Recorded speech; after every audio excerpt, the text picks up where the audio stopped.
দেন দেন চলে আসে।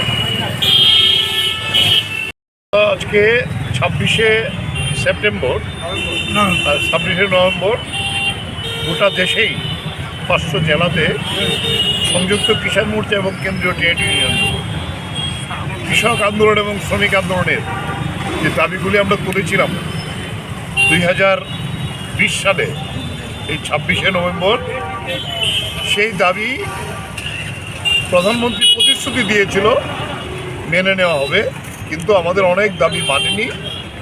শ্রমিকদের মজুরি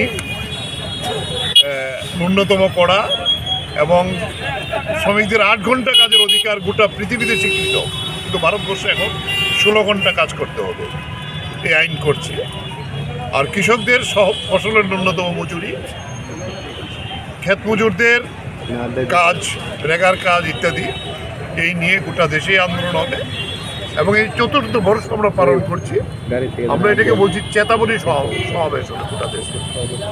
আমরা 3 মাসের আলটিমেটাম দিচ্ছি কেন্দ্রীয় সরকারকে, নরেন্দ্র মোদীকে।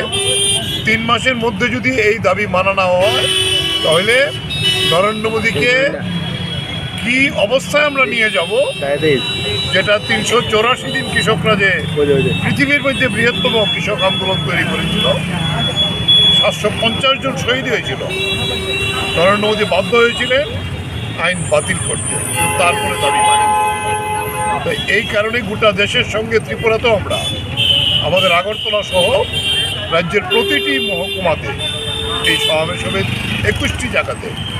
তাই এই সমাবেশের জন্য যে লিফলেট সংযুক্ত মোর্চা এবং ট্রেড ইউনিয়নের পক্ষে, এটা আমরা আজকে সকালে জিবি বাজারে করেছি, কালকে আমরা বটতলায় করেছি, আজকে এই প্রধান সড়কে হরিগঙ্গা বসাক রোড আমরা এটা বেরিয়েছি।